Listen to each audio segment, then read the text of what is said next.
Birazdan yəqin may ayında hardasa məktəblərə ibtidai siniflərin yazılması, yəni uşaqların məktəblərə yazılması mərhələsi başlayacaq. Çox istərdim ki, millətimiz nəhayət ayılsın. Rus olmadan uşağını Rus məktəbinə yazdırmasın. Ondan savayı bizim millətin, yəni milli kimliyimiz var da, yəni biz göydən düşməmişik, zəmbillə göydən düşməmişik, hardansa gəlməmişik. Biz nə bilim, bəzi başqa millətlər kimi qarma-qarışıq deyilik, soysuz deyilik. Yəni bizim min illərin ötəsinə dayanan bir tariximiz var. Min illərin ötəsi. Avropa bir vaxtlar ayağımızın altında tir-tir titriyib bizim. Bugün bizim təpəmizdə top əkmək istəyən Rusiya bac xərac verib mənim əcdadıma. Bac xərac. Ondan savayı bu günləri Rusiyada Rus dilini gətirib bizim soydaşlarımızın Tatar, Başqırt, nə bilim, Saxa, Yakut və s.'nin təpəsinə çıxarırlar. Amma Rusların özləri belə xatırlayır ki, Qızıl Orda vaxtında ki onlar Qızıl Ordaya baş xərac verirdilər. Qızıl Orda vaxtında deyir, bizim Rus dilimizə onlar toxunmurdu. Görürsünüzmü? Yəni bizim əcdadımız onların dilinə toxunmayıb. Onlar isə bizim dilimizə toxunublar və toxunmağa da davam edirlər. Ona görə deyirəm ki, Azərbaycan vətəndaşı olan insanımız özünə hörmət qoysun. Moskvanın köpəkliyini etməsin. Əllərindən bir kəlmə danışa bilmirik burada. Bir dənə Rusun bizimlə işi yoxdur. Baxırsan ki, adı soyadı məndən olan düşür üstümə başlayır məni təhqir eləmək. Ağzına gələni. Bir ucu Tehrana bağlı, bir ucu Moskvaya bağlı adamlar. Yəni, mən düşünürəm ki, artıq dövlət o sərt addımları atmalıdır. Rusça oxumaq istəyirsən, bala, gəl bura, Rus balasısan, keç oxu. Oxu, heç nə demirik, Rusça oxu. Amma Rus balası olmadan gedib niyə Rusça oxumalısan? Oxumaq istəyirsən, 3000-5000 manat ildə ver, ged oxu. Dövlət sənə o şəraiti yarar. Ona görə də bu çağırışı etmək istəyirəm. Bir də soyad məsələsində artıq dövlət o addımı atsın. Ulu Öndər Heydər Əliyevə Allah rəhmət eləsin. Siz də xatırlayırsınız. Əlifba məsələsində biraz uzanma olmuş da. 92-də keçmişdik Latın əlifbasına. Amma proses tamamlanmamışdı. Təbii ki, o dövrün xaosu filan belə şeylər var idi. Həm də ki, o birlik hakimiyyət də bunu heç edib çatdıra da bilmədi. Çünki başları başqa şeylərə qarışdı. Heydər Əliyev də gələndə elə bir ölkəyə gəlib çıxdı ki, burada artıq daşları yerinə qoymaq lazım idi. Yavaş-yavaş qurmaq lazım idi. Çünki darmadağın idi də. Bir tərəfdə torpaq işğal olunub, qaçqın köçkün dalğası, nə bilim, xaricdən üstümüzə gələn, daxildəki separatçılıq, bölücülük və s. Ona görə də Heydər Əliyev biraz prosesi ertələməli oldu. Amma gəldi 2000-ci ilə artıq Heydər Əliyev bir gecənin içində sərəncamını verdi və biz Latın əlifbasına keçdik. Onda da yadımdadır ki, o əlifbaya keçidə dirənən bir ovuc adam var idi. Hətta adam var idi ki, qəzetini Kiril əlifbası ilə buraxacağını iddia edirdi. Təbii ki, dövlət dövlətdir. Sən dövlətlə dövlətçilik eləyə bilməzsən. Onu məcbur etdilər, keçdi Latın əlifbasına. Bir nəfər idi. Sözüm nədədir? O qətiyyət artıq soyad məsələsində deyil. Zaman yetişib. Mən başa düşürəm ki, situasiya elə idi ki, biz onu tutaq ki, əvvəlki illərdə edə bilməzdik də. Azərbaycan o vəziyyətdə deyildi. Amma biz indi bunu edə bilərik. Ən azı tapşırıq verilməlidir ki, biz indi Rusiyanın düşmənini, müharibə apardığı ölkənin prezidentini qəbul edib, onunla hərbi əməkdaşlıq barədə danışan, müqavilə imzalayan dövlət. Hardı getdi də, yəni ona görə tapşırıq verilməlidir ki, yeni doğulan uşaqlara Rus soyad sonluğu verilməsi yasaqlansın. Bir. İkincisi, orta məktəb yaşında olan bütün uşaqların soyad sonluğu dəyişdirilsin. 11-ci sinifdə oxuyanlara qədər. Ondan sonra universitetlərdə təbliğat işi aparılsın, masalar ayrılsın ki, soyad sonluğunu dəyişmək istəyənlərin işi asanlaşdırılsın. Yeri gəlmişkən bu işdə xərc də yox deyə. Yəni bir 5 manat verib şəxsiyyət vəsiqənizi dəyişəcəksiniz. Başqa bir şey yoxdur. Bürokratik əngəlləri aradan qaldırmaq lazımdır ki, insanlar rahat gedib dəyişsin. Heç bir asan xidmətə getdin, dəyişdin, qutardı. Heç bir problem yox. Siz azəbət çox sənət dəyişmək lazım olur. Bax, mən soyad sonluğunu dəyişəndə diplomda da, kimlikdə də, şəxsiyyət vəsiqəsində, pasportda, necə haqqında şərtlərdə hamısında sonluğa dəyişmək. Xoş xəbərim var. Mən evlənəndə mənim soyadım Əsrətov idi. İndi elektron hökumət MyGov-a girirəm. Orada bizim nikah şəhadətnaməmiz var.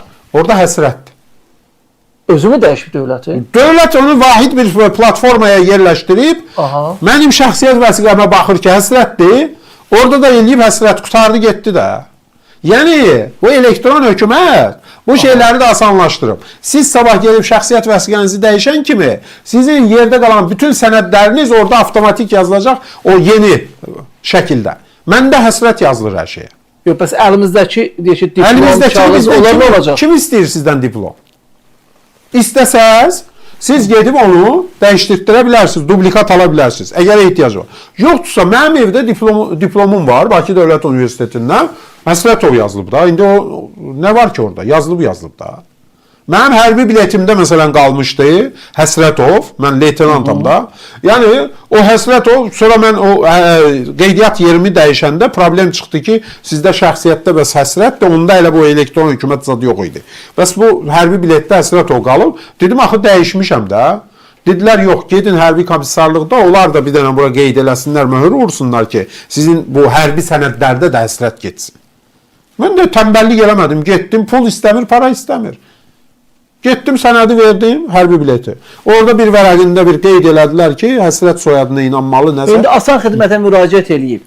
Rahat. Asan bir şəkildə. Asan. Ov soyad sonluğundan imtina etmək olarmı? Heç bir problemsiz. Bax, deyirəm yolda. Hansısa başqa bir sənəd falan istəmirlər. Mən bunu soyad sonluğumu o polis dövründə dəyişmişəm. Polis dövrü nə deməkdir? Yəni bu işlərə polis baxanda. Asan xidmət zadı yox idi. İndiki kimi rahatlıq yox idi.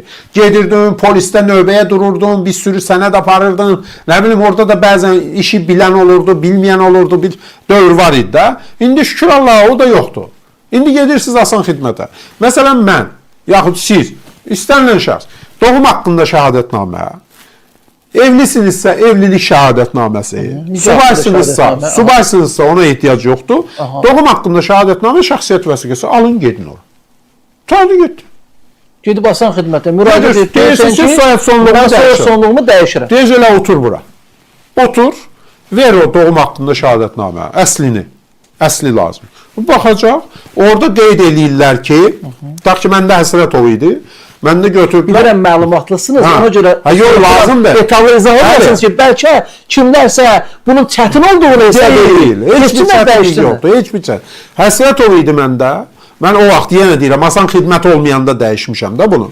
Həsrətov idi, apardım bu ZAKS dediklərimiz yoxdur, VAK. Vətəndaşlıq vəziyyəti aktlarının qeydiyyat idarəsi. Xətai rayonunda yaşayırdım. Getdim, gözəl bir xanım idi. O idarənin rəhbəri. Daxil oldum, dedi ki, nə məsələ? Dedim, bəs belə. Dedi, bir dənə ərizə yaz, əlinə. Yazdım, belə ikisi, üç cümləlik. Yazdım. Özləri dedi ki, bunu yaz, bunu yaz, bunu yaz. Heç sən... İndi onların hamısı yığıblar asan xidmətə. Asana gedəndə, asanda özləri yazır ərizəni. Sizə heç ərizə yaz demirlər. Deyir, nə məsələdir? Deyirsən ki, soyad sonluğunu dəyişirəm, şık yazdı. Mənə yazdırdılar, götürdü ərizəni, ondan sonra götürdü mənim doğum haqqında şəhadətnaməmi, bizim deməli o nikah şəhadətnaməmizi, mən evliydim onda, dəyişəndə, götürdü onun üstündə, ovun üstündən xət çəkdi, əllə, qələmlə, yazdı ki, Həsrət soyadına inanmalı. Bir dənə də möhür vurdu. Qutardı, onu götürdüm, getdim polis idarəsinə, şəxsiyyət vəsiqəsi üçün.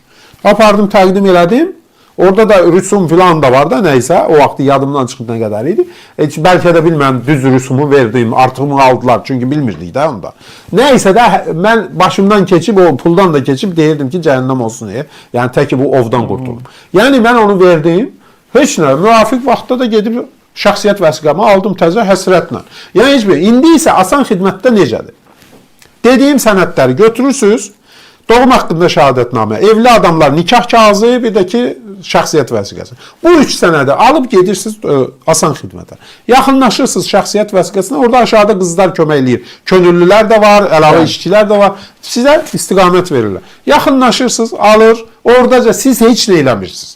Ərizəyə qədər özləri yazır, verir ki, imzala bunu, imzalayırsınız. Şəklinizi də orada çəkirlər özləri, yəni heç bir problem yoxdur. Barmaq izləri filan, hər şey var da. Yəni, siz orada 5 manat rüsum ödəyirsiniz şey üçün, təzə şəxsiyyət vəsiqəsi üçün. İndi şükür Allah'a bizdə 5 manatım yoxdur deyən adam yəqin ki olmaz da. Üstə gəl də bu boyda bir iş üçün 5 manat ödəmək 5 yox, 500 manat da ödəyərəm mən. Nəysə sözüm ondadır ki, bunu eləyirsiniz. Qaldı diplom, başqa sənədlər filan. Orada problem yoxdur. Mən şəxsiyyət vəsiqəmi dəyişmişdim, Həsrət idi. Pasportumda Həsrətov idi. Xaricə zada gedirdim. Və heç bir problem yaşamamışam. O pasportla mən bilet alırdım, xaricə gedib gəlirdim. Heç kim də mənə heç nə demirdi. Hətta başıma gələn bir maraqlı əhvalatı da danışım, tamaşaçılara da maraqlı olacaq. 98-ci ildə biz Amerikaya getmişdik 3 həftəlik. Səfirlik təşkil eləmişdi. Deməli, International Visitors Program belə bir şey var idi. Xarici ziyarətçilər proqramı. O çərçivədə Rəşad Məcid, Qulu Məhərrəmli mən. Mənim də adım Azər Həsrət oldu da o vaxt sənəddə. Amma hamı məni Azər Həsrət tanıyırdı. Və Amerika səfirliyi də götürüb Azər Həsrət adına təyyarə bileti almışdı mənə. Ovsuz. Və təsəvvür edin, Bakıdan mindim, uçdum, heç bir problem yox. Frankfurtda biz təyyarəni dəyişəndə, düşdük təyyarədən, o Amerikaya uçacaq təyyarəyə minəndə, yoxlamada pasportuma baxdı, biletə baxdı, dedi ki, bu familiya eyni deyil. Almandır, nəzarətçi. Mən izah elədim ki, bizim dövlət qanun qəbul eləyib. Bəs şeydir, Rus mirasından qurtulmaq üçün biz o sonluqlarını ixtisar eləmişik. Bu köhnə sənədlərdə qalıb, amma belə baxdı üzümə, dedi ki, keç. Alman. 1998-dən danışıram hələ. İndi isə elektron hökumət dövrüdür. Bayaq dediyimə texnologiya inkişaf eləyib. Bayaq dediyimə qayıdır. Bir dəqiqəsində araşdıra Bax, bilirlər. mənim MyGov-da, elektron hökumət kabinetimdə girirəm ona. Məsələn, bizim nikah şəhadətnaməmizi dəyişməmişik də, ovdur orada soyadımız. Məsələn, mən oraya girirəm, orada həsrətdir, ovsuzdur. Elektron şeydə. Şəxsiyyət vəsiqəsinə baxır. Ondan savayı bir şey də deyim, insanımız tənbəl olmasın. Bizim uşaqlar anadan olanda, 2 uşağımız var da, indi düzdür, böyükdülər, universitet filan bitiriblər. Onlar balecə körpə. Onlara bizdə ov idi soyadımız. Ona görə uşaqlara ata-ana yerinə ov yazıldı. Uşaqlara həsrət yazdırdıq. Təzə doğulub da. Bizimkinə atası, həsrət o, anası həsrət ova. Belə yazdılar. Ora, qabağına. Mən öz şəxsiyyət vəsiqəmi dəyişəndən sonra, yoldaşımın şəxsiyyət vəsiqəsini dəyişəndən sonra onu da götürdüm. Eləmədim tənbəllik. Getdim, rüsum ödədim. Vətəndaşlıq vəziyyəti aktları qeydiyyat idarəsinə. Xətai rayonunda o vaxt. Və qızlar var idi. Dedim ki, bəs bunu dəyişmək istəyirik. Uşaqların doğum haqqında şəhadətnaməsini. Dedi, nə problem var? Dedim, burada ata-ananın soyadında ov var. İkimizdə də ova yoldaşımla. Dedi ki, mənim burada nə var ki? Yəni, dedim, yox, dəyişməm. Mən istəmirəm, gözüm görsün belə. Rus soyad sonluğunu. Belə təəccüblə də dəyişdilər. Əlbəttə. Dedilər, ərizə yazın, dublikat verəcəyik. Çox çətin bir proses deyil. Yox, heç bir proses. Asan bir proses. Mən danışdıqlarımı şəkildə Toral bəy, danışdıqlarımı asan xidmət olmayanda eləmişəm. İndi daha asan. Nə oldu da? Biz də müraciət edirik, kütləvi şəkildə bəli. Yəni bivec olmayaq. Bilirsiniz, bizi Rus soyad sonundan imtina etmədik. Bu həm də bilirsiniz nə deməkdir? Bu Rus təsirinin saxlanması deməkdir. Rus imperiyasına, o qanlı imperiyaya ömür verməkdir. Görürsünüz, o soyad sonluğuna görə bizim deyirlər ki, Azərbaycan xalqı Rusiya meyilli. Olmaz axı belə. Yəni bugün Ukraynaya təcavüz edən Rusiya dünyaya car çəkir ki, Azərbaycan bizim tərəfimizdədir. Bizim prezidentimiz Qəbələdə, Ukrayna prezidenti Volodimir Zelenskini o cür təmtəraqla qarşılayır. Mövqeyimiz gün üzündə çıxıb zaten həmişə üzdə olub. Amma Rusiya da oradan təbliğat qurur ki, Azərbaycanlıların rəğbəti bizədir. Çünki ona görə də sonluqlardan, Rus soyad sonluğundan imtina eləmirlər.